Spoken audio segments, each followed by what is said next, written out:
Salam, deyəsən başladı. Bütün izləyicilərə xoş gəldin deyirəm. Biraz gözləyək. Ən azından bir neçə nəfər gəlsin. Ondan sonra canlı yayın başlayaq. Sonradan YouTube-dan izləyəcək olanlar üçün deyim ki, bu yayım Facebookda canlı yayımdır və müəyyən səviyyədə interaktiv olacaq. O cəhətdən yayımda şərhləri oxuyacağam, yüksək səslə oxumağa çalışacağam və hələ ki biraz gözləyirəm ki, bəzi izləyicilərə də qoşulsun.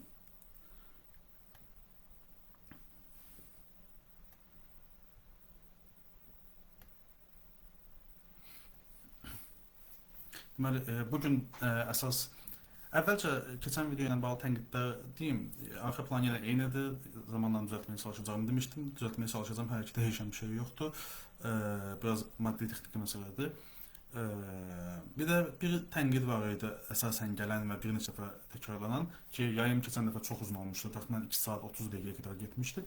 Yəni, əslində mən bu yayımda eləməkdə məqsədim çox diqqətli formada izləyicilərin hər şeyə qulaq asıb, hər detalına qədər bir növ yayımın hər şeyinə hakim olması deyil. Yəni, müəyyən səviyyədə mən özüm, məsələn, canlı yayımlara baxanda tez-tez elə olur ki, qoyuram kənarda gedir ya da bir növ arxa plan səs kimi istifadə edirəm. O cürdə istifadə edə bilərsiniz. Yaxud da özünüzə maraqlı olan hissəyə qədər, sizi darıxdırmayan hissəyə qədər baxıb sonra bağlaya bilərsiniz. Yəni, uzunluq məsələsi məncə böyük bir problem deyil. Təbii ki, indi sualların, əsasən 20 dəqiqə, 15-20 dəqiqə, bəzən 30 dəqiqə mövzularla bağlı özüm danışıram. Ondan sonra onsuz da suallarla irəliləyirik. Suallar gəldikcə davam edirik. O cəhətdən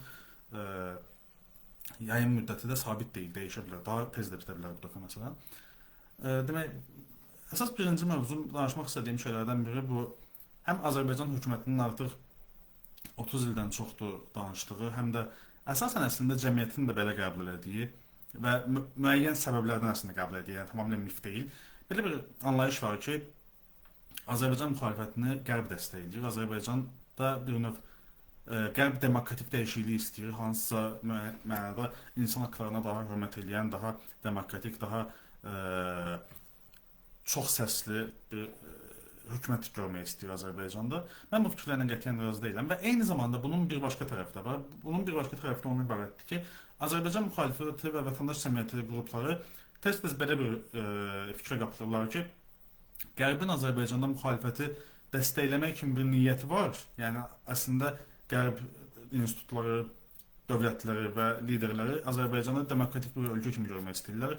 Müəyyən səviyyədə seçilmiş, demokratik bir parlamentlə idarə olunan bir orta statistik Avropa ölkəsi kimi görmək istəyirlər. Lakin Azərbaycan müxalifəti və vətəndaş cəmiyyəti kifayət qədər güclü olmadığı üçün, kifayət qədər fəal olmadığı üçün və hətta Qərbliləri onları dəstəkləməyə kifayət qədər inandıra bilmədikləri üçün Qərb bu mövzuda çox aktiv qalmır və Əliyevlə işləməyə seçir. Yəni, sanki problem Azərbaycan müxalifəti və vətəndaş cəmiyyəti qruplarında deyilmiş, yoxsa Qərb əslində çox xoş niyyətli mənada Azərbaycanda bir demokratiya görmək istəyirmiş kimi qəribə bir yanaşma, anlayış var və mən də müəyyən səviyyədə daha keçmiş illərdə bu fikrə yaxın idim, amma son vaxtda xüsusilə çox uzaqlaşmışam. Bunun əsas səbəblərindən birəsində keçən yayınların birində də bu haqda biraz danışmışdım. Bunun əsas səbəblərindən biri budur ki, Qərbin əslində Azərbaycana necə yanaşdığını, Azərbaycanı necə bir dövlət kimi görmək istədiyini yaxşı anlamaq lazımdır. Yəni, biz həqiqətən Qərbin gözündə Ukrayna, Gürcüstan və bəlkə Belarus alternativi, yoxsa daha çox İordaniya, Küveyt, hətta bəlkə müəyyən səviyyədə Mərkəzi Asiyadakı bəzi dövlətlər ilə paraleli. Yəni, bunu yaxşı anlamaq lazımdır ki, Qərb bizə necə yanaşır? Yəni, Qərbin Azərbaycandakı siyasi-ictimai proseslərə yanaşması necədir? Mənim gözümdə Qərbin Azərbaycandakı siyasi-ictimai proseslərə yanaşmasında iki önəmli faktor var. Yəni, bütün Azərbaycanla bağlı strategiya Qərbdə iki çox önəmli faktorlar işləyir. Yalan hər şey sadəcə yan məsələlərdir. Yəni, məsələn, J.D. Vance Azərbaycana gəlmişdi keçən həftə və prezidentlə görüşdü, İlham Əliyevlə görüşdü və belə bir müzakirə var idi həftə ərzində ki, görəsən J.D. Vance hansısa siyasi məhbus məsələsini qaldıracaqmı, hansısa insan haqları məsələsini qaldıracaqmı? İndiyə qədər gördüyümüz qədərlə bir nəticəsi olmadı. Yəni, hansısa inkişaf etmiş bir nəticəsi olmadı. Hətta bugün Bakı İstintaq Təcridxanasından gələn xəbərə görə Tofiq Ağublu ilə görüş imkanları biraz daha çətinləşdirilir, biraz daha sıxışdırma var o mövzuda. Yəni bəlkə mənfiyə gedib ki, müsbətə getməyib son bir həftədə vəziyyət. Məsələ bundan ibarətdir ki, Azərbaycan Qərbin iki çox önəmli məsələsində ona çox böyük kömək edir. Azərbaycan indiki hökuməti və ümumiyyətlə Azərbaycan dövləti bir institut olaraq. Bir Avropanın, yəni NATO dövlətlərinin, xüsusilə Cənub-Şərqi Avropanın enerji təhlükəsizliyi məsələsi, bir də İranla bağlı təhlükəsizlik təhdidi anlayışı. Qərbin İranla bağlı, ümumiyyətlə Qərbin yaxın şərqə yanaşmasında ən önəmli məsələlərdən biri onun ən önəmli müttəfiqi olan İsrailin təhlükəsizlik anlayışıdır. Yəni İsrail də təhlükəsizlik anlayışını çox geniş götürür. Yəni İsrail üçün məsələ ancaq Həmas deyil, məsələ ancaq Hizbullah deyil. İsrail üçün biraz geniş mənada bir təhlükəsizlik, ingilislərin bu anxiety, təlaşı var ki, onlar düşünürlər ki, ətraflarında böyük dövlətlər nəinki ona qarşı düşmən münasibət bəsləməməlidirlər, ona qarşı hər hansı bir hazırlıq içində olmamalıdırlar. Hətta istəsələr belə bir hazırlıq içində olmaları mümkün olmamalıdır. Və Azərbaycan burada çox kritik bir rol oynayır. Azərbaycan həm İsrailin ən önəmli enerji təminatçılarından biridir. Neft qazla onu təmin edir. Həm də İrana qarşı potensial bir müttəfiq olmaqdan imtina edən bir dövlətdir. Yəni bu dəqiqə demərəm ki, xüsusilə son vaxtlar Azərbaycanın İranla müəyyən səviyyədə dialoqları, müəyyən səviyyədə yaxınlaşması var. Yəni bu dəqiqə demək olmaz ki, bəlkə ki, Azərbaycan İrana qarşı İsrailin müttəfiqidir tam olaraq ya da Azərbaycan İrana qarşı hər hansı bir əməliyyatda birbaşa onun hərbi müttəfiqi olacaq. Bəlkə bunu demək biraz çətindir, amma bir şey dəqiqdir ki, Azərbaycan özünü belə təqdim edir ki, o İranla müttəfiq ola bilərdi, amma olmur. Yəni həm demografik cəhətdən, həm tarixi cəhətdən özünü belə təqdim edir. Bu cəhətdən Qərbə çox kömək edir Azərbaycan indiki hökuməti. Bir də önəmli məsələlərdən biri ondan ibarətdir ki, Ukrayna, Gürcüstan, Ermənistan, Belarus кейslərində belə çox önəmli bir məsələ var ki, Rusiyanın Şərqi Avropa, postsovet məkanında təsir gücünü azaltmaq, təsir dairəsini zəiflətmək. Onsuz da Azərbaycan hökuməti Qərbə bu mövzuda az-çox kömək edir. Yəni mütləq Azərbaycanda demokratik, liberal, yəni siyasi cəhətdən liberal Avropa Birliyinə girmək istəyən bir hökumətin olması vacib deyil. Qərb çünki Rusiyanın təsir imkanları burada azalsın. Onsuz da indiki hökumət Rusiya ilə çox da yaxın deyil və bu cəhətdən də Qərbə sərf edir. Geniş mənada götürəndə Azərbaycan hökumətinin Qərbin istədiyi və onun vermədiyi çox da bir şey yoxdur. Qərbin maraqları əsasən Azərbaycan hökumətinin onsuz da özü tərəfindən qorunur və hansı məsələlər ki, enerji təhlükəsizliyidir, Rusiyanın Qafqaza, Şərqi Avropaya çox yüksək təsir imkanlarının olmaması məsələsidir və əsasda İsrailin təhlükəsizliyi ilə İranın Qafqazda, Şərqi Avropada, Cənubi Qafqaz mühitində çox güclü olmaması məsələsidir ki, bunlara hökumət onsuz da təmin edir. İndi burada bir məsələ gəlir. Azərbaycan müxalifəti vətəndaş cəmiyyəti inanır ki, əgər biz kifayət qədər fəal olsaydıq, əgər biz kifayət qədər onları razı sala bilsəydik, onları inandıra bilsəydik, Qərb Azərbaycan hökuməti ilə yox, bizlə işləmək istəyərdi və Qərb Azərbaycanda daha demokratik bir hökumət görmək istəyərdi. Mən qətiyyən belə düşünmürəm. Bunun birinci səbəbi ondan ibarətdir ki, Azərbaycan hökuməti Qərb üçün həmişə çox yaxşı dialoqa gedilə biləcək və məsələləri tək adamla həll edə biləcəyi çox yaxşı bir partnyordur deyək. Yəni müttəfiq deyil, bəlkə çox yaxın əlaqələr deyil, amma çox yaxşı bir partnyordur bu mövzuda ki, bütün məsələləri sadəcə bir nəfərlə danışmaqla həll edə bilirlər. Məsələn, J.D. Vance gəldi və İlham Əliyevlə danışdı. Yəqin ki, indi hansı mövzular danışıblarsa müəyyən nəticəyə gəliblər, məsələ bitir. Amma Azərbaycanda demokratik bir parlament olsaydı, Azərbaycanda demokratik seçilmiş bir hökumət olsaydı, orada bəlkə partiya koalisiyaları olacaqdı, orada bəlkə parlamentdə ən müxtəlif qruplar, ən müxtəlif ideoloji qruplar olacaqdı ki, bu Qərb üçün əlavə iş olacaqdı, əlavə yük olacaqdı ki, onlar ən müxtəlif fraksiyalarla, ən müxtəlif qruplarla yola getməlidirlər, onların da maraqlarını təmin etməlidirlər. Məsələn, BP ilə bir anlaşma olacaqsa, neft-qaz satışları ilə bağlı bir anlaşma olacaqsa, yalnız İlham Əliyevlə razılaşmaq burada onların məsələsini həll edilməyəcəkdir. Həm də onlar solçularla işləməlidirlər, müxtəlif şiə qruplarla işləməlidirlər, müxtəlif sağçı, millətçi qruplarla işləməlidirlər. Yəni burada onlar üçün bəlkə daha çətin olacaqdı ki, məsələn, bununla bağlı məşhur məsələlərdən biri bundan ibarətdir ki, Əbülfəz Elçi bəy 92-93-cü ildə hakimiyyətdə olanda Britaniyaya istədiyi müqaviləni verməməyi ilə bağlı danışıq aparılmış. Yəni öz şərtlərini qoyulmuş. Yalnız Heydər Əliyev hakimiyyəti gələndən sonra əsr müqaviləsinin imzalanması üçün uyğun şərtlər yaranıb. Təbii ki, bununla bağlı indi mənim əlimdə dəqiq fakt yoxdur, mən də o dövrü görməmişəm və dəqiq deyə bilmərəm ki, bu belə idi, amma tez-tez eşitdiyim, tez-tez oxuduğum mövzulardan biri də budur. Yəni günün sonunda tez-tez işlədirəm deyəsən,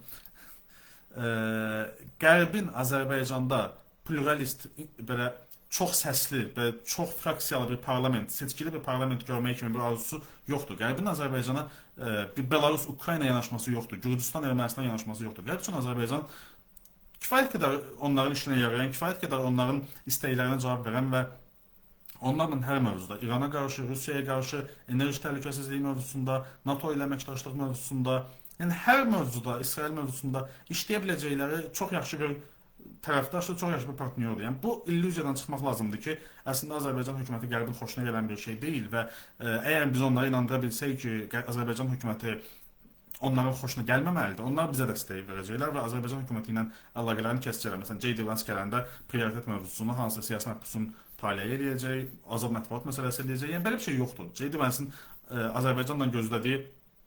Azərbaycandan gözlədiyi əsas məsələ onun İrana, Rusiyaya qarşı yanaşmasıdır, enerji təhlükəsizliyi ilə bağlı yanaşmasıdır. Bir də Ermənistana hücum eləməməsi. Ermənistan hücum eləməmək məsələsi də xüsusilə son 3 ildir Qərb üçün biraz daha önəmli məsələ halına gəlib ki, onları hər dəfə danışanda istədikləri şeylərdən biri budur ki, Azərbaycan Ermənistan arasında əlavə hərbi əməliyyatlar keçirməsin. Yəni bu da onsuz baş vermədiyi üçün Azərbaycan hökumətinin Qərbin istədiyi prioritet mövzularda imtina etdiyi çox da bir şey yoxdur. Vətəndaş cəmiyyətinin bu yanaşması ki, əslində biz kifayət qədər əlaqələr qursaq, kifayət qədər yaxşı işləsək Qərb institutları, təsisatları və liderləri ilə, onlar bizə bir növ inanacaqlar və bizlə işləmək seçirlər. Bu da çox mənasız bir illüziyadır. Yəni, məsələ o deyil ki, Almaniyanın lideri, Fransanın lideri, nə bilim Britaniyanın lideri ya da J.D. Vance'in özü Azərbaycandakı vəziyyətdən xəbərsizdir. Onların əslində çox ali, çox əxlaqi, yüksək dəyərləri var, amma Azərbaycandakı vəziyyətdən xəbərsizdirlər, yaxud da alternativ görmürlər deyə Azərbaycanda bir dəyişiklik görmək istəmirlər. Yəni belə bir şey yoxdur. Bu illüziyadan tamamilə çıxmaq lazımdır. Onların öz strateji maraqları var, onların öz Azərbaycandan gözləntiləri var. Yəni Azərbaycana bütün ölkələrə, bütün dövlətlərə, bütün bu dünyada biçilmiş bir rol var təxminən. Azərbaycan da biçilmiş rolun, yəni başlıqlarını dedim təxminən, İrana qarşı münasibəti, Rusiyaya qarşı münasibəti, enerji təhlükəsizliyi mövzusundakı əməkdaşlığı, İsrailin enerji təminatı ilə bağlı əməkdaşlığı, yəni bütün bunları təmin edəndən sonra Azərbaycan hökumətindən Qərbin gözlədiyi çox da bir şey yoxdur. Və düşünmək ki, hansısa bir Avropalı parlamentarlərdən, hansısa bir Amerikalı senatorla danışmaqla, onları nəyisə inandırmaqla, onların içindəki hansısa bir necə deyim, əxlaqi bir düyməyə basmış olacaq, onları tətikləyəcək və hansısa fəaliyyətə cəlb edəcək. Yəni, bunu düşünməyin mənası yoxdur. Məncə, Azərbaycan müxalifət dövlətində cəmiyyətdə həm özünə qarşı tənqidi yanaşması ilə bağlı, həm də Qərbdən gözləntiləri ilə bağlı bu illüziyadan çıxmalıdır. Bu, heç bir reallığa əsaslanmayan və bizi harasa aparmayacaq mövzudur. Yəni, oturub gözləmək ki, nə vaxtsa biz Avropalılarla, Qərblilərlə işləyəndə bu bizə kömək edəcək və onlar nə vaxtsa ayılacaqlar, bir gün inanacaqlar ki, həqiqətən Azərbaycana demokratiya lazımdır, Azərbaycanda düzgün azad mətbuat lazımdır. Bunlara inanmağın məncə mənası yoxdur.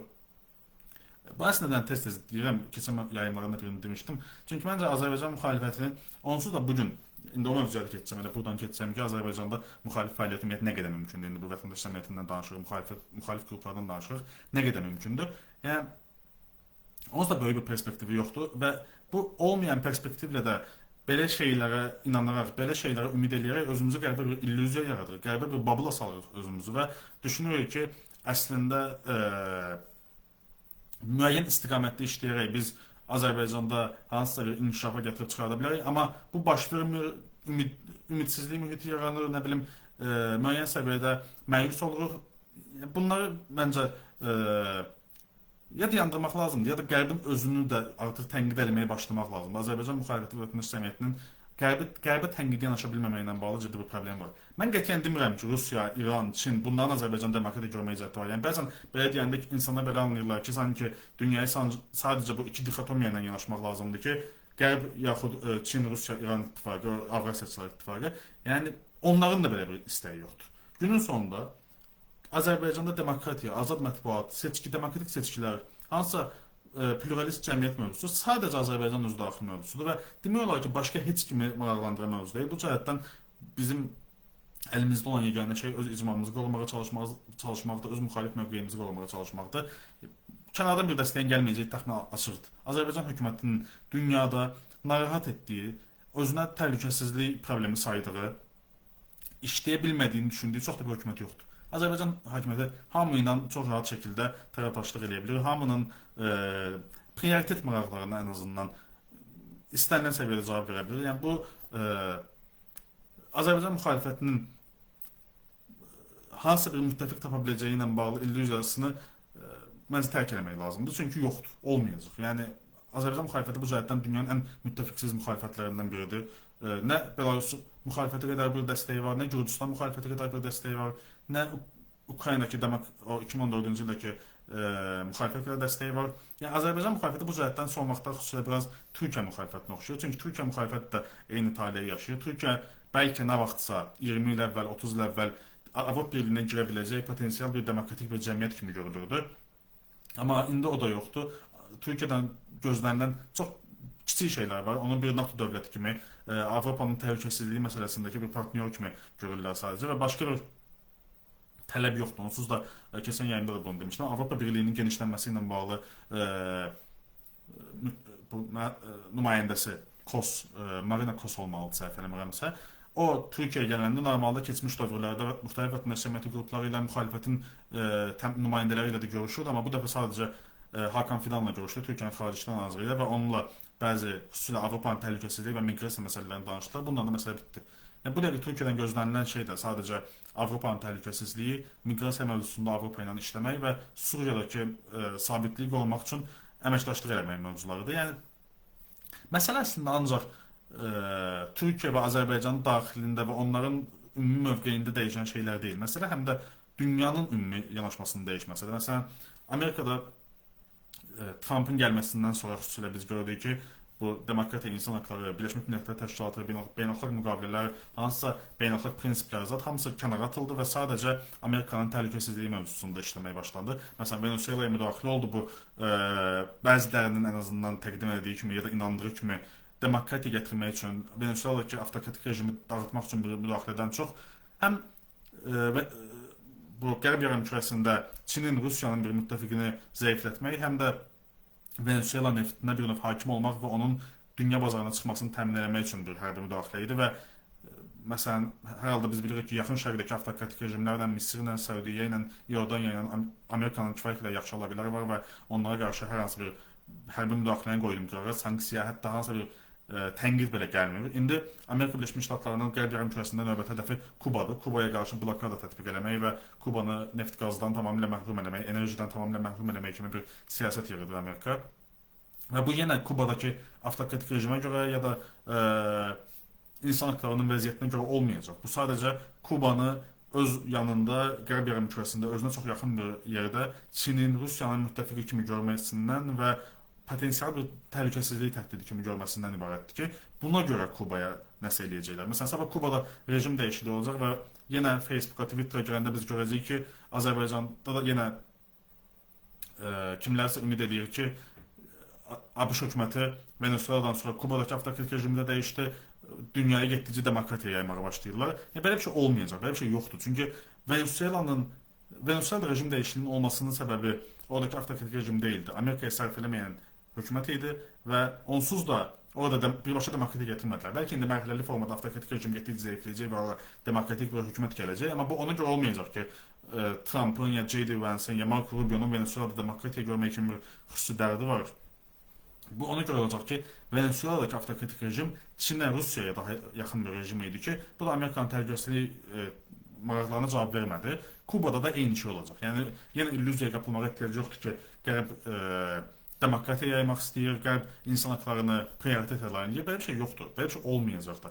Azərbaycan nə Kubadır, nə Venezueladır, nə də Belarusdur. Yəni biz bu analogiyaları tez-tez görürük ki, daxili cəhətdən Azərbaycan Belarusa kifayət qədər oxşayan dövlətdir. Bizim öz üstümüzdə hiss etdiyimiz təsir baxımından Azərbaycan hökumətinin davranışları ilə Belarus hökumətinin davranışları çox oxşardır. Amma qlobal səhnədə heç oxşar deyirlər. Yəni biri Rusiyanın Ukraynaya hücumuna kömək edən,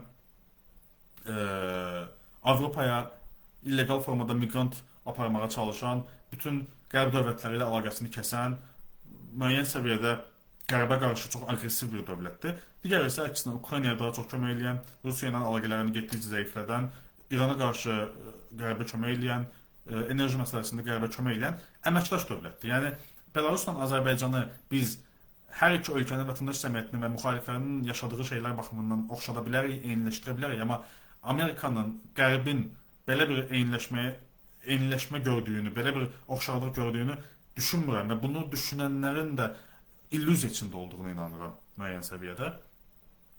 Bundan əlavə, demək, Azərbaycanda müxalif fəaliyyət yaratmaqla bağlı başlıq belə idi, ondan danışacaqdım. Biraz şərhlərə baxın. Qərb Azərbaycanın İslam krallıqlarından biri kimi o da ən yaxşı aldı. Regionda ən sevdikləri ölkə Ermənistandır. Ermənistan da ola bilər, Gürcüstan da ola bilər. Yəni sevdikləri ölkə baxımından bəlkə Azərbaycanı da daha çox sevirlər, hətta xüsusilə Amerikadakı administrasiya. Amma Azərbaycanın İslam krallıqlarından biri kimi, yəni Tom Barrack var idi, yəni ki var.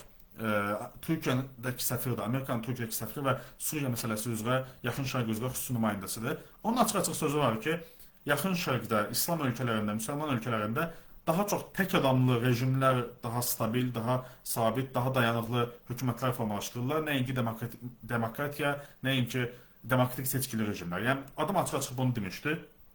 Və mən düşünürəm ki, bu Amerika Birləşmiş Ştatlarının müəyyən səviyyədə, xüsusilə yeni dövrdə rəsmi mövqeyidir. Yəni onların bəlkə indi bilmirəm, Azərbaycanı dəqiq Yaxın Şərqdəki bir müsəlman dövlət kimi görürlər, yoxsa daha çox postsovet Şərqi Avropa dövləti kimi görürlər, amma ən azından bu adamların yanaşması bundan ibarətdir ki, əgər bir avtokratik rejim bizim maraqlarımıza cavab verirsə, stabillik, sabitlik qura bilir və bizlə əməkdaşlıq etməyə hazırdırsa, Suriyadakı kimi, nə bilim, İordaniyadakı kimi, Omandakı kimi, Bəhədəki kimi, Səudiyyədəki kimi, yəni əgər bir avtokratik rejim buna razıdırsa, bunlarla işləmək bizə daha çox sərf edir, nəinki orada demokratiya gətirmək kimi bir avanturizmə qapılmaq. Yəni o cəhətdən ola bilsin ki, Azərbaycanda o sıraya salınır.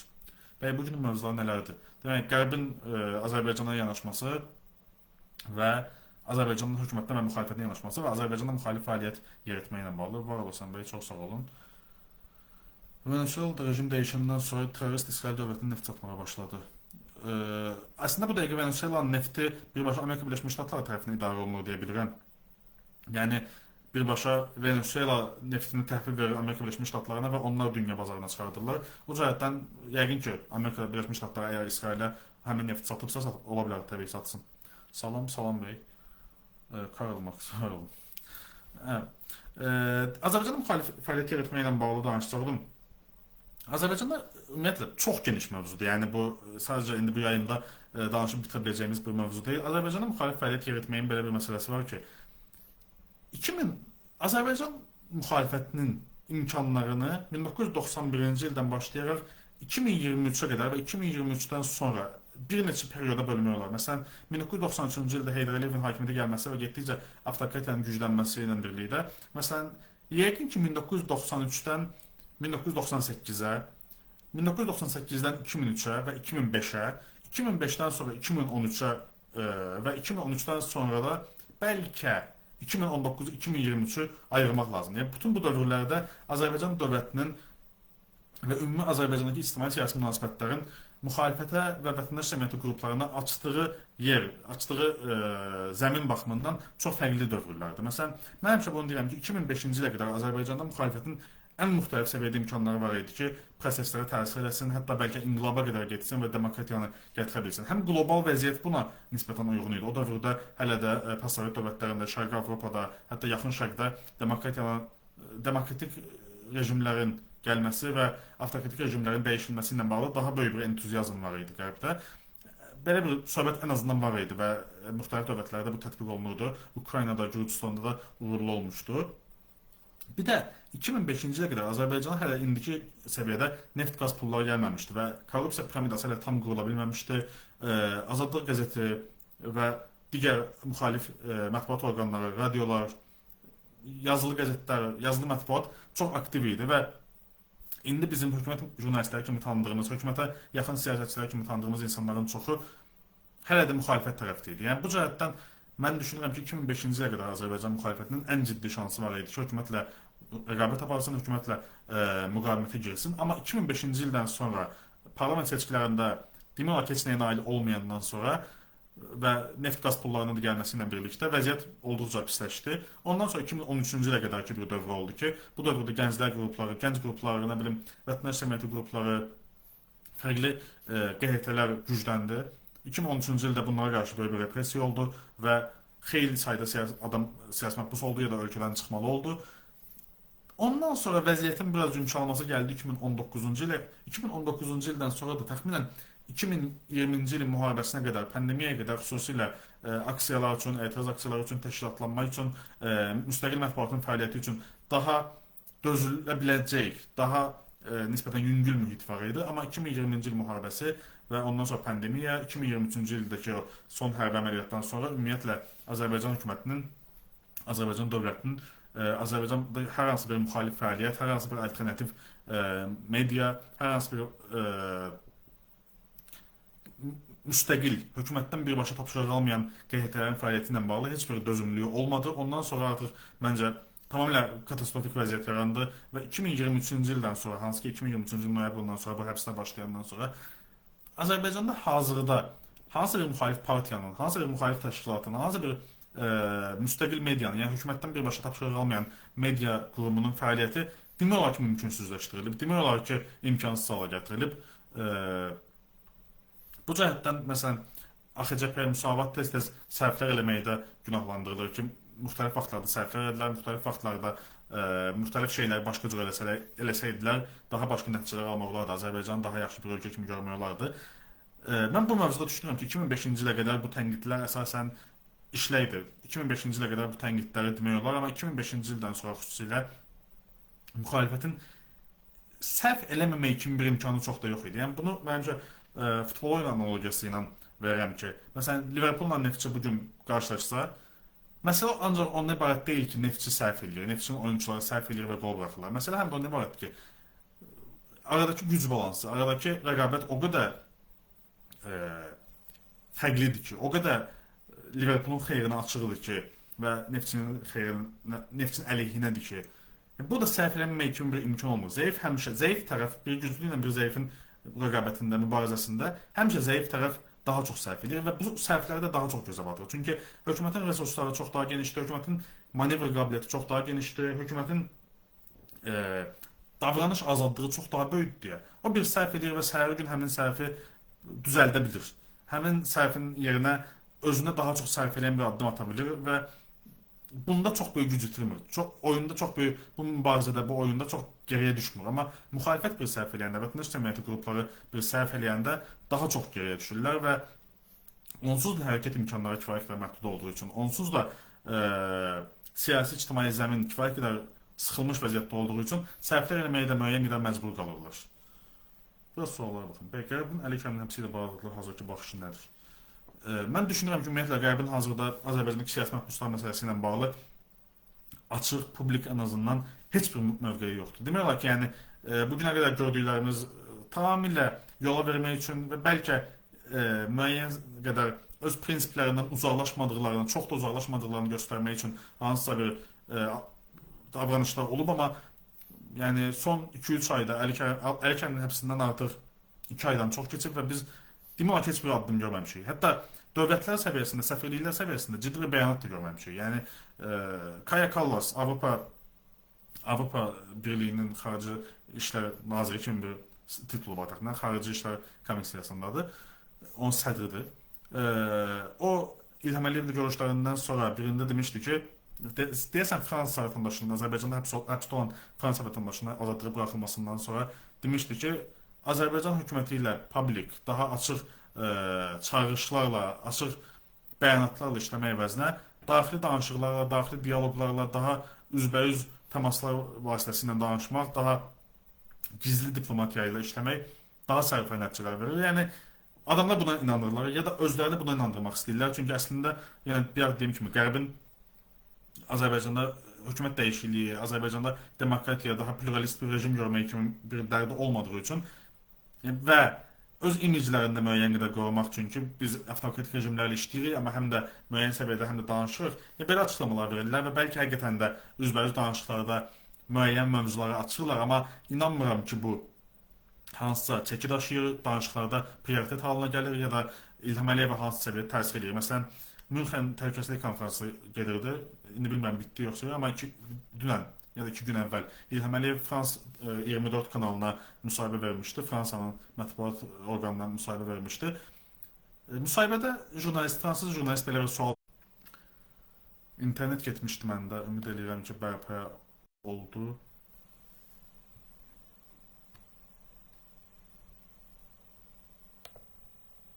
Kimsə şərh yaza bilər, bu dəqiqə yayın bərpa olub. Məndə internet getmişdi, çox anlıq.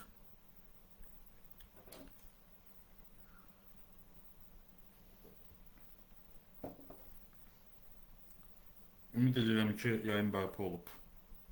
Gördüyüm qədərlə müəyyən qədər bərpa olub. Deməli, soruşdu ki, bəs, okey, gördüm indi. Sual bundan ibarətdir ki, erməni məhbuslarla bağlı danışıq oldu mu? Yəni, J.D. Vance bəlkə erməni məhbuslarla bağlı sual verir, amma siyasi məhbuslarla bağlı ümumiyyətlə danışdığını düşünmürəm. Danışıbsa belə, yenə İlham Əliyevin dediyi kimi, bəlkə epizodik olaraq söhbətin ortasında bir cümlə açılır, bir kateqoriya kimi o da danışılır, amma bundan o yana getdiklərini, bu mövzunu hər hansı formada prioritet saydıqlarını düşünmürəm. Yəni, demək olar ki, qərb hökumətləri, qərb dövlətləri Azərbaycandakı hər hansı rejim dəyişikliyi, hər hansı formada demokratiyanın, hətta demokratiyanın özünü keçdirmə, yəni Əliyev hökumətinin, Azərbaycan dövlətinin müxalifətə daha geniş siyasi zəmin açmaq, vətəndaş cəmiyyəti qruplarının və alternativ medianın, hökumətdən asılı olmayan medianın işləməsi üçün daha geniş imkanlar yaratmaqla bağlı bir çağırışı olduğunu da düşünmürəm. Yəni onlar üçün bir yer dediyim kimi əsas məsələ Rusiya, İran və İsrail məsələlərində Azərbaycanın mövqeyidir və Avropanın enerji təhlükəsizliyinə fayda verməsidir ki, bunları da Azərbaycan dövləti təmin edəcək ən azından indiki erada, yəni 2030-cu ilə qədər olan dövrdə, ya da bilmirəm, indi bəzi insanlar böyük bir müharibə gözləyirlər, bilmirəm, mən həqiqətən elə bir müharibə olacaqmı yoxsa yox, yəni qlobal böyük bir müharibə. Ən azından həmin müharibə əgər olacaqsa, yəni bu gərginlik, müharibə qabağı gərginliyi oxşayan gərginlik bitənə qədər mən Azərbaycan dövlətindən başqa bir gözləntinin olacağını düşünmürəm. Bu sağ tendensiya nə qədər davam edər səncə ümumi olaraq? Yəni, incə elə onu dedim ki, bəzi insanlar bu tendensiyanın o böyük müharibəyə qədər davam edəcəyini düşünürlər və hətta belə konspirasiya teoriyaları da var ki, əslində sağ tendensiya yüksəlir deyə böyük müharibə yaxınlaşmır. Böyük müharibə yaxınlaşdığı üçün sağ tendensiyalar yüksəlir. İndi mən dəqiq əminliklə bu mövzudan isə deyə bilmirəm, amma mən düşünürəm ki, ən azından böyük bir böhran olana qədər, bu sağ hökumətlərin kütləvi formada çöküşü üçün bir əsas yaranana qədər məncə bu davam edəcək və açığı, məsələn, Avropada tez-tez, bəzi qərb dövlətlərində tez-tez olur ki, hansısa sosial-demokrat partiya, hansısa liberal partiya hakimiyyətə gəlir və ümid yaranır ki, bəlkə də artıq sağın yüksəlişi dayanacaq. Məsələn, Almaniyada 2021 ya 2022-ci ildə koalisiya quruldu. Sosial-demokratlar, yaşıllar və liberallar koalisiya dağıldı. Norveçdə indi sosial-demokratlar hakimiyyətdədir. Britaniyada sosial-demokratlar hakimiyyətdədir. Fransada Macron mərkəz sağ hakimiyyətdədir. Yəni, bütün bu hakimiyyətlərin hər dəfə seçilməsindən sonra müəyyən qədər ümid yaranır ki, bəlkə tendensiya dəyişər, bəlkə bundan sonra ultrasağın yüksəlişi biraz dayanar, amma əslində görürük ki, o hakimiyyətlər əsasən özləri daha çox ultrasağın yüksəlişini tətikləyirlər öz uğursuz siyasətləri ilə. Çünki mənə gəlir ki, ultrasağın yüksəlişinin əsas səbəblərindən biri 80-ci illərdən bəri gələn bu neoliberal iqtisadi siyasətin artıq bir şey yarada bilməməsidir. İşsizliyi həll edə bilməməsidir, evsizlik məsələsini həll edə bilməməsidir, mülkiyyətsizlik məsələsini həll edə bilməməsidir, inflyasiya məsələsini həll edə bilməməsidir, müharibələr məsələsini həll edə bilməməsidir. Yəni bu 40 ildən çoxdur davam edən, necə ki, Keynesyen siyasət müəyyən qədər uğur yaratdı, müəyyən qədər problemləri həll elədi, amma 70-ci illərin ortalarından etibarən, 70-ci illərdən etibarən, xüsusən neft böhranından sonra insanlar düşündülər ki, artıq Keynesyen siyasəti işləmir və neoliberal siyasətə keçmək lazımdır. Məncə indi neoliberal siyasət də öz böhranını yaşayır və nəyinəsə əvəz olunmalıdır, amma həmin şey əvəz oluna bilmədiyi üçün kütlələr, xalqlar da ultrasağa yönəlirlər. Çünki neoliberal sistemin içində qalan, o sistemin içində oynayan mərkəz partiyaları, mərkəz sol, mərkəz sağ, hamısı bu partiyalar o sistemin içində qaldıqca real problemlərə, həyatın içindəki problemlərə alternativ yarada bilmirlər və insanları bu da daha sistemdən kənar, daha alternativ partiyalara yönəldir. Azərbaycan və Ermənistan QHT-ləri arasında indiki şəraitdə keçirilən görüşlər üçün hansı təsir məqəlidir? Avtoritar xarakterli hakimiyyətlər tərəfindən tənzimlənən sülh görüşləri, yoxsa demokratik mahiyyətli fikir müxtəlif olan danışıqlar və nə üçün? Bu əslində biraz geniş mövzudur. Azərbaycan və Ermənistan arasında müharibə, yəni konfliktin başlamasından əvvəl Sovet dövründə müəyyən səviyyədə sülh var idi. Hansısa qardaşlıq deməyim, hansısa normal qonşuluq münasibətləri var idi ki, ən azından insanlar bir-birlərini öldürmürdülər və insanlar bir-birləri ilə yaşaya bilirdilər. Yəni birgə yaşayış var idi və sülh var idi. Və bu Sovet hökumətinin, SSR-nin müəyyən və ondan əvvəl Sovet hökumətlərinin avtoritar sülh konsepti ilə baş vermişdi. Yəni bu heç də o deyildi ki, xalqlar 1918 və ondan əvvəlki, 1920 və ondan əvvəlki konfliktlərinə öz daxillərində həll tapmışlar. Yox, bu əslində SSR-nin bir növ avtoritarizmlə yaratdığı sülh idi ki, hər iki dövləti işğal elədi və hər iki dövlətdə sosialist rejimlər qurdu, avtoritar sosialist rejimlər qurdu və imkan vermədi ki, xalqlar arasında düşmənçilik yaransın, hansısa konflikt təzədən bərpa olunsun. Ta o vaxta qədər ki, Sovetin avtoriteti çökdü və ondan sonra biraz daha sərbəstlik yarananda xalqlar yenidən bir-birlərinə konfliktə girdilər. Yəni o cəhətdən tamamilə demək olmaz ki, avtoritar sülh konsepti faydasızdır, heç bir problemi həll edə bilməz və Azərbaycan və Ermənistan arasındakı sülh üçün heç bir formada nəyəsə təsir edə bilməz. Amma o dəqiqdir ki, Azərbaycan hökuməti hazırda avtoritar sülh konseptinə daha yaxındır, nəinki demokratik, çünki birinci özü mahiyyətcə avtoritardır, ikinci də sülh prosesi tamamilə Azərbaycan hökumətinin öz nəzarətində, tamamilə onların dominasiyasında olan sahədir. Yəni nə bura kənar QHT buraxılır, nə hansısa kənar müstəqil qrupların bu mövzuda işləməsinə imkan verilir. Sadəcə özü aparır danışıqları, QHT-lər arasında, icmalar arasında görüşlərdə yalnız Azərbaycan hökumətinin öz seçdiyi heyətlərlə, öz seçdiyi yerlə, öz seçdiyi QHT-lər arasında aparılır. Yəni biz görmürük ki, Azərbaycan hökuməti müstəqil, ümumiyyətlə Azərbaycan hökuməti müstəqil vətəndaş cəmiyyəti qruplarının fəaliyyətinə icazə vermir. Bu onda bir məntiqi bir parçası kimi Azərbaycandakı müstəqil vətəndaş cəmiyyəti qruplarının Ermənistanla sülh mövzusunda hansısa danışıqlarda, dialoqlarda iştirak etməsinə icazə vermir. Yəni bu ardıcıl siyasətdir bir növ hökumətin. Hansı daha faydalı olar? Məncə bunu danışmaq olar və məncə bunda dəqiq bir cavab yoxdur. Yəni dəqiq bir, kəskin bir cavab yoxdur ki, bu dəqiq daha faydalı olar, digəri daha faydasız olar. Amma indi bizim gördüyümüz avtoritar sülh siyasətdir. Təbii ki, mənim dəstəklədiyim, mənim könlümdən keçən, mənim istədiyim daha demokratik, daha inklüziv bir sülh siyasəti olar. Məsələn, Bəhruz Səmədov indiki Azərbaycan hökumətinin qonqolarının Ermənistandakı QHT-lərlə apardığı fəaliyyətdən daha artıq bir fəaliyyətə sahib olmayıb. Yəni o da erməni akademiklərlə hansısa söhbətlərdə iştirak edib, hansısa müzakirələrdə iştirak edib, onlar da dialoqda olub, Ermənistandakı QHT qrupları ilə, müstəqil jurnalistlərlə dialoqda olub və bunu vətənə xəyanət kimi təsnif edib Azərbaycan hökuməti və onu 15 il həbslə cəzalandırıb. Amma öz nəzarətində olanda, tamamilə özünün seçdiyi qruplar olanda bu fəaliyyətlərin eynisini və hətta daha artıqını icazə verir. Çünki bütün bu prosesi yalnız öz dominasiyalarında, öz nəzarətlərində görmək istəyirlər. Əlbəttə, Qərbi ümid etmək tamamilə sadəlövlü idi, bununla razıyam. 1998 prezident seçkiləri Müsavat və AXCP partiyaları razılığa gələ bilmədikləri üçün seçkidən kənarda qaldılar. 2003 prezident seçkiləri yenə Müsavat və bugünkü AXCP birlikdə ola bilmədilər. 2013 Müsavat və AXCP partiyaları öz içlərindən namizəd müəyyən edə bilmədikləri üçün ilk əvvəl Rusiya vətəndaşı Rüstəm İbrahimovun üzərində dayandılar, Rüstəm İbrahimbəyovun üzərində dayandılar. Sonuncu prezident seçkisində isə Müsavat və AXCP partiyaları birlikdə boykot edirlər. Son zamanlarda keçirilən bütün parlament seçkilərində isə Müsavat partiyası iştirak edir, AXCP boykot edir. Bütün bunlardan sonra Müsavat və AXCP partiyaları hakimiyyətə qarşı birlikdə mübarizəsində mümkün hesab etmək olarmı? Yəni mən o iki partiyanın, məncə Müsavat və AXCP-nin hədəf kütlələri eynidir, üzvləri arasında çox yaxınlıq var və demək olar ki, təxminən dünyaya yanaşmaları da eynidir, ideoloji yanaşmaları da eynidir və Azərbaycanı görmək istədikləri gələcəyi də təxminən eynidir. Amma partiya strukturları içində təbii ki, məncə tamam fərqli fikirlər, tamam fərqli yanaşmalar var və düşünmürəm ki, AXCP ilə Müsavat tam eyni və ya da tam eyni strategiyalara sahib partiyalardır. Eyni ideologiyanı daşıyırlar təxminən, Azərbaycanı eyni formada görmək istəyirlər, hədəf kütlələri eynidir, amma məncə strategiyalar biraz fərqlidir.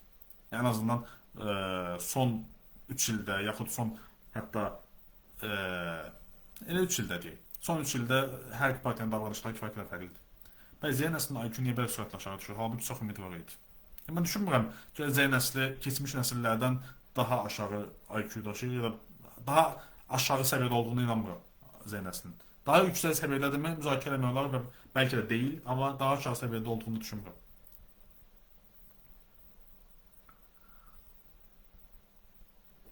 Ən böyük biabırçılıq ondadır ki, hazırda özlərini müxalifət liderləri hesab edənlərə İlham Əliyev kimi sadə vətəndaşların suallarına cavab verə bilmirlər.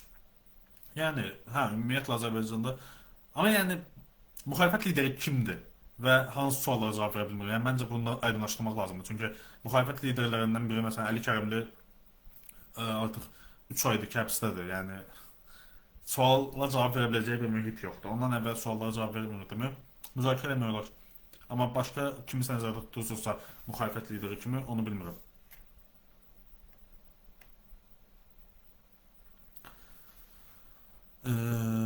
Bununla əlaqəli sual varmı? Eləyim. Bu barədə araşdırmalar var, əsas səbəb diqqət vaxtının aşağı düşməsidir, burjualara da sərf edilir.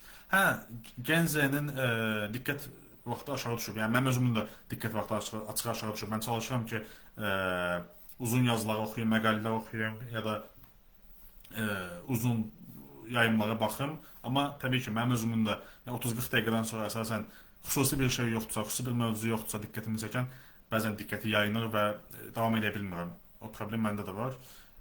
Amma dəqiq bu ağlın aşağı düşməsidirmi, dəqiq bu zəka ilə bağlı problem yaradırmı, dəqiq IQ-nu, indi IQ nə qədər düzgün konseptdirsə, nə qədər indi obyektiv bir şeydirsə, onu aşağı salırmı, ondan əmin deyiləm.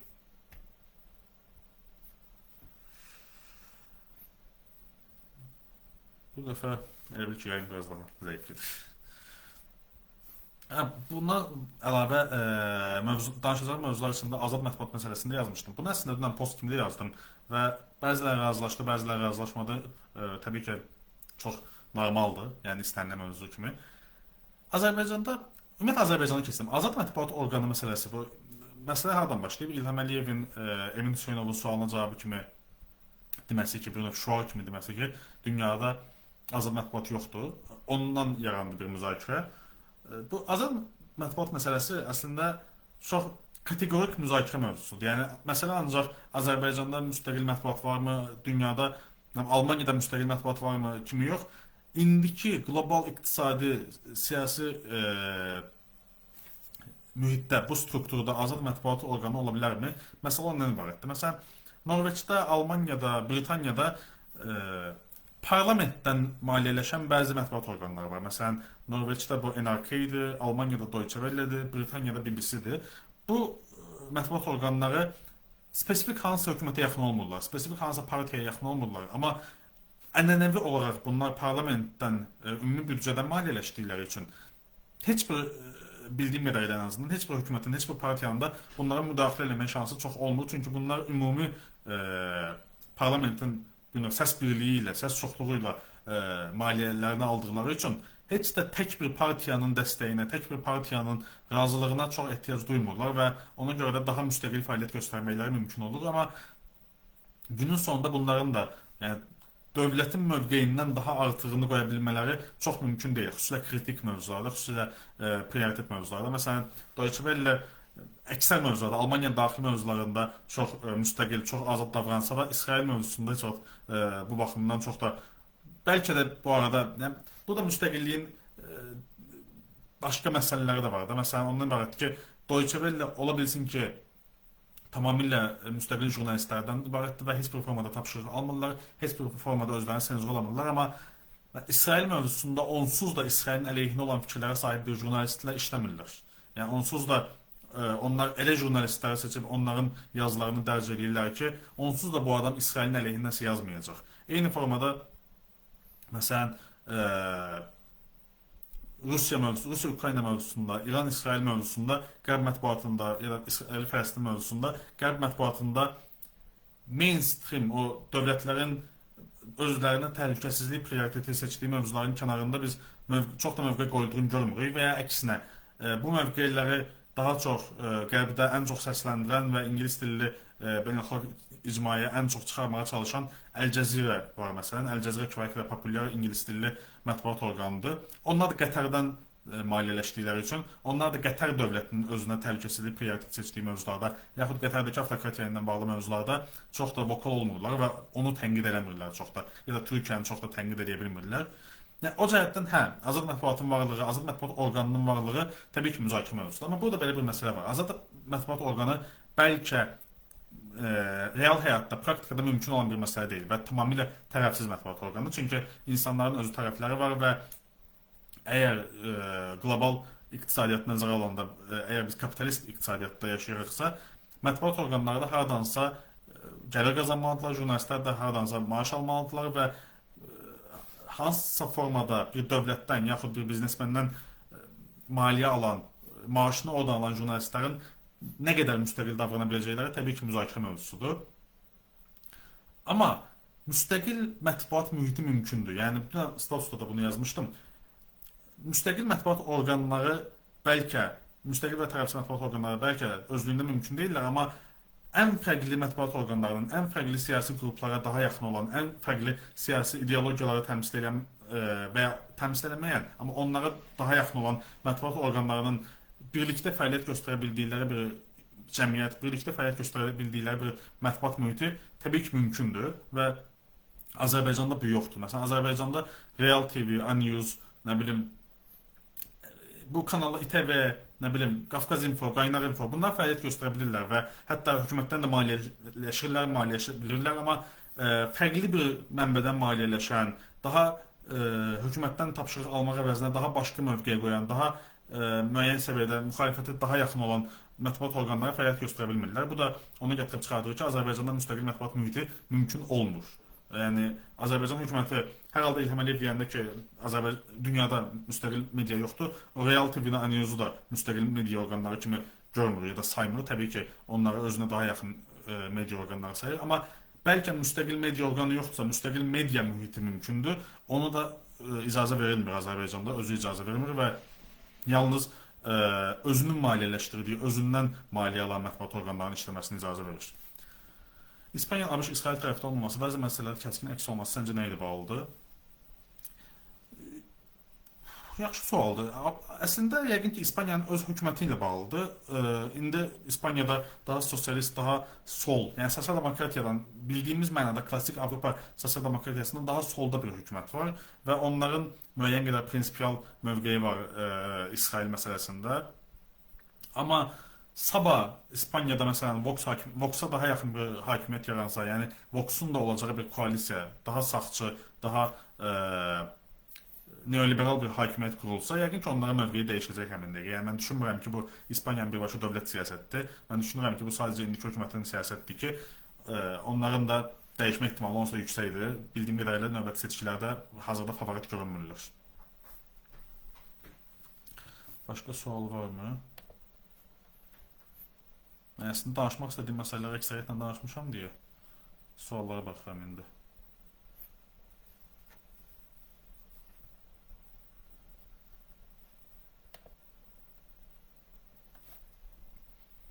Başqa bir sual yoxdursa, yavaş-yavaş yekunlaşdıra bilərik yayını.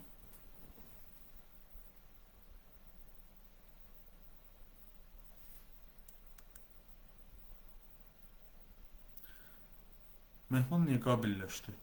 Bilmirəm valla. Bəlkə ölkədən gedəndən sonra, bəlkə öz yaşadıqlarından sonra, həmin təhdid məsələsindən sonra daha fərqli üslub seçməyi seçdi ya da bilmirəm. Yəni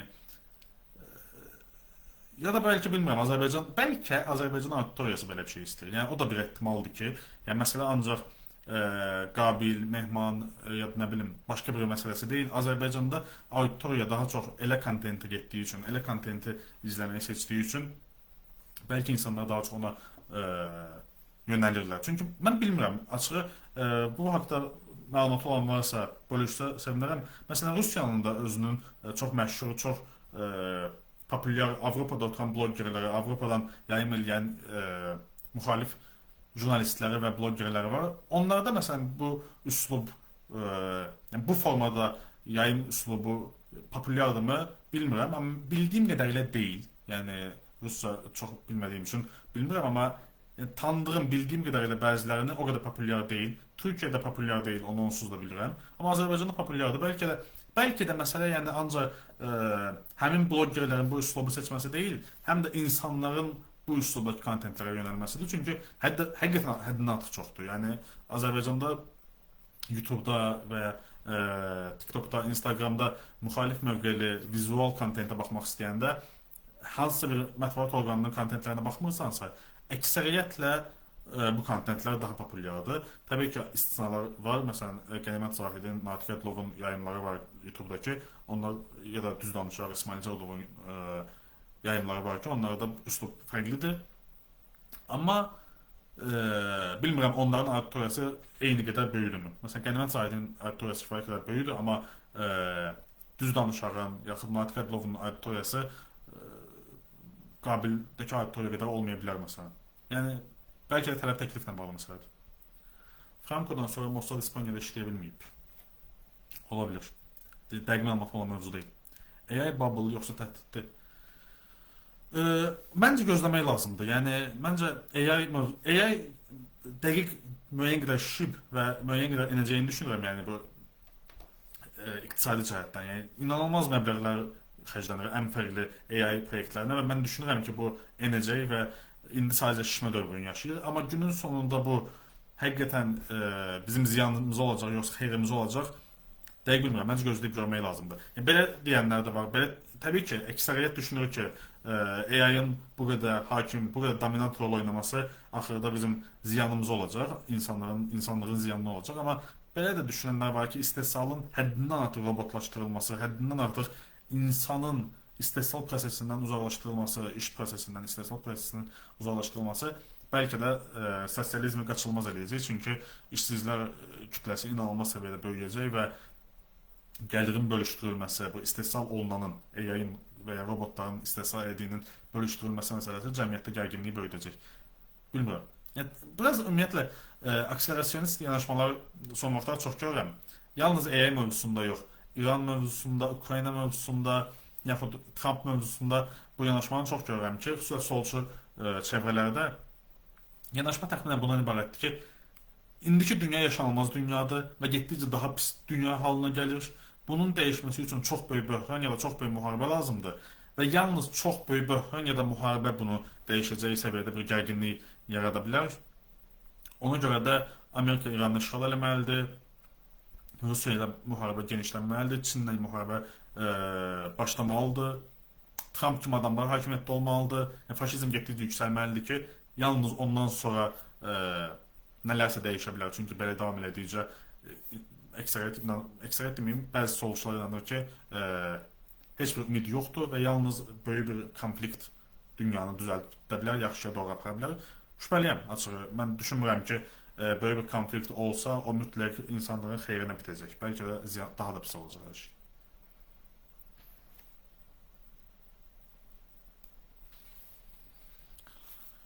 Başqa sual var mı?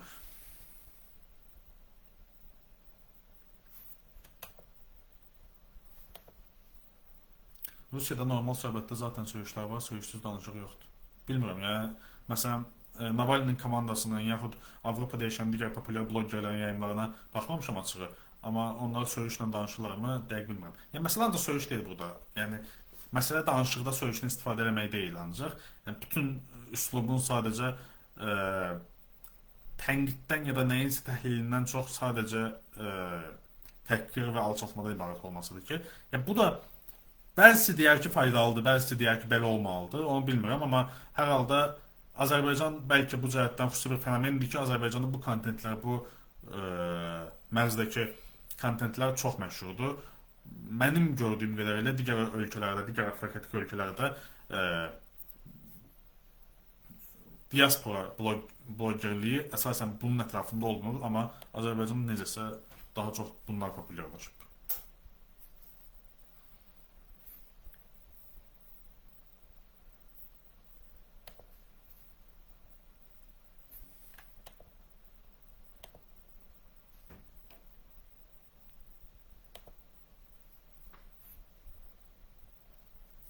Başqa bir sual yoxdursa yavaş-yavaş yekunlaşdırmayayım mən.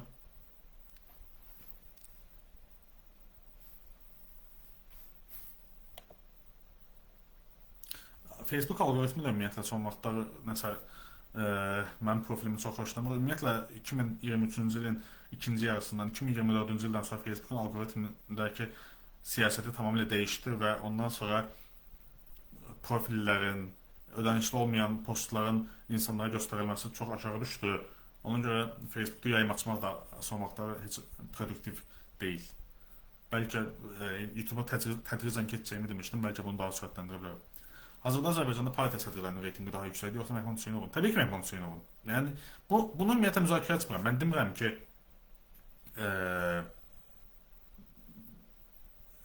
bu üslub, bu xaricdəki blogerlərin apardığı bu üslub tamamilə faydasızdır, heç bir nəticə yarada bilməz, insanlara maraqlı gəlmir. Yəni mən bunu qətiyyən demirəm. Məncə ola bilsin ki, hətta məsələ ancaq onların bunu təklif etdiyi üçün xalqın bunu tələb etməsi deyil. Hətta birbaşa xalqın, yəni bu izləyici kütlələrinin tələbinə görə təklifin yaranmasıdır. Yəni ola bilsin ki, insanlar ona görə bu üsluba yönəlir ki, insanlar bunu sevirlər. Yəni izləyicilər bunu sevirlər. Yəni bu da mümkündür, amma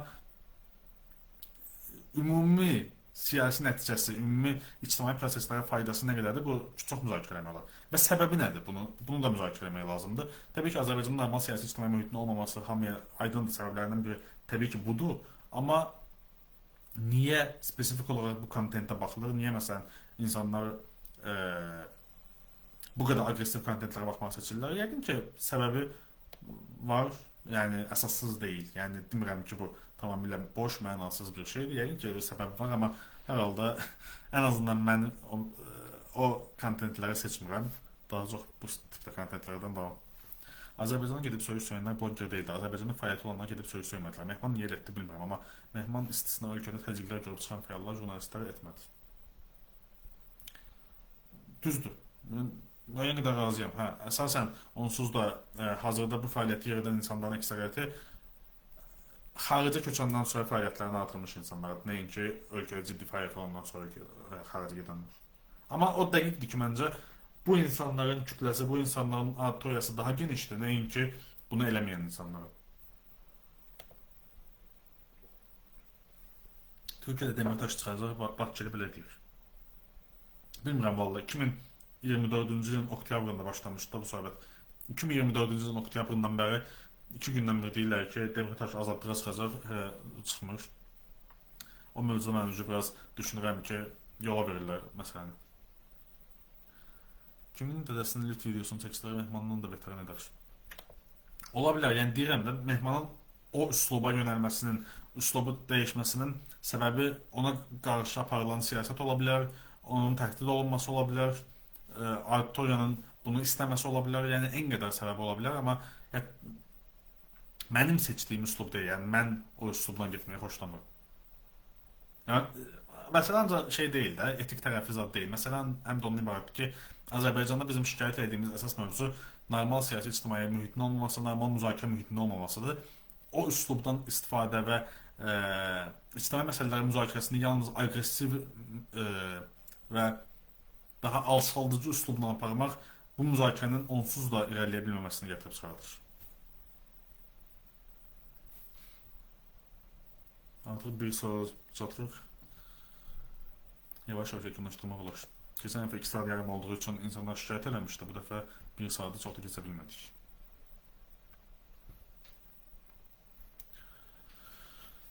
İzləyən hər kəsə minnətdaram. Bu yayım özümün də biraz enerjisi daha zəif oldu. Onu hiss elədim. Həm də hər həftə belə çox enerji ilə danışacaq, çox qızğın müzakirə aparacaq mövzu tapmaq çətindir. Çünki bəzən Azərbaycan onsuz da kifayət qədər siyasi ictimai cəhətdən hadisələrin baş vermədiyi, kifayət qədər sönük ölkədə cəmiyyətdir. Dünyada da bəzən heç nə baş vermir. Həqiqətən son bir həftədə Münih Təhlükəsizlik Konfransı oldu məsələn. Demək olar ki, keçən il J.D. Vance'ın çıxışı qalmaqal yaratmışdı. Bu il elə bir şey də olmadı. Biraz maraqsız həftə keçdi. O cəhətdən mən də ola bilsin biraz enerjisiz oldum. İzləyən hər kəsə təşəkkür edirəm. Şərhlərdə sualları ilə, fikirləri ilə qoşulan, fayda verən hər kəsə təşəkkür edirəm. Çalışacağım ki, növbəti yayımı ən gec gələn həftənin bazar günü, amma əgər hansısa bir hadisə baş verərsə, danışmağa bir mövzu yaranarsa həftə içində də açma ehtimalım var. Hər ikisinə təşəkkür edirəm. Sağ olun, çox sağ olun. Gecəniz xeyrə ya da axşamınız xeyrə.